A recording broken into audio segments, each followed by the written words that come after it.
Sir வணக்கங்க. Sir வணக்கம் sir. Sir நம்ம கடை பேருங்க? சார் செந்தூர் டெக்ஸுங்க. நம்ம கடை எங்க சார் இருக்கு? சார் நம்ம வந்து இளம்பிள்ளைங்க சார். இப்போ பார்க்குறது என்ன கலெக்ஷன் சார்? சார் இப்போ வந்து பாத்தீங்கன்னா மாப்பிளை செட்னு சொல்லுவாங்களே, மாப்பிளை செட். இப்போ வந்து பாத்தீங்கன்னா இந்த கல்யாண ஃபங்க்ஷனுக்கு வந்து பாத்தீங்கன்னா மாமனார் சம்பந்தி இந்த மாதிரி மாமா முக்கியமானவங்களுக்கு கொடுக்கறதுக்கு தனியா வச்சிருக்கேன், ஸ்பெஷலா வச்சிருக்கேன். சொந்தக்காரர்களா கொடுத்துக்கலாம். ஆமா சார். இதெல்லாம் என்ன பிரைஸ் சார்? வெறும் 650 ரூபாய் சார். 650 தான். 650 செட். பட்டு செட்லயே என்ன சைஸ் கிடைக்கும்? 36ல இருந்து 46 வரைக்கும் வச்சிருக்கேன். இது ஃபுல்லுமே அதாங்களா? ஆமாங்க சார். இங்க பாருங்க, இது எல்லாமே இதுதான். 36ல இருந்து 46. ஆமாங்க சார், ஆமாங்க சார். இது மட்டும் தனியா வச்சிருக்கேன் சார். ஓகேங்க. கோல்டு மட்டும் தனியா வச்சிருக்கேன். ஒயிட் வேணா ஒயிட் தனியா வச்சிருக்கேன். ஒயிட் மல்டி ஆமா சார், கலர் கலரா வச்சிருக்கேன் சார். நம்ம கடை ஃபுல்லுமே அதுதான். ஆமா சார், கடை ஃபுல்லா அதுதான் சார். சார் ஒரு செட் வேணாலும் கொரியர்ல அனுப்புங்க. கண்டிப்பா வாங்கிக்கலாம் சார். இது எல்லாமே சாம்பிள் தான் அடிக்கும். அதெல்லாம் சாம்பிள் தான் சார்.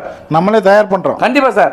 வீட்டுக்கு ஆர்டர் பண்ணா கொரியர்ல வந்துருமா சார்? சார் வாங்கிக்கலாம் சார். இந்த வாட்ஸ்அப் நம்பர் கால் கண்டிப்பா நிறைய பேர் இப்ப பண்ணிட்டு இருக்காங்க சார். நேர்ல வந்து வர முடியாதவங்க இந்த மாதிரி வாங்கிக்கிறாங்க. 30 பீஸ் 40 பீஸ்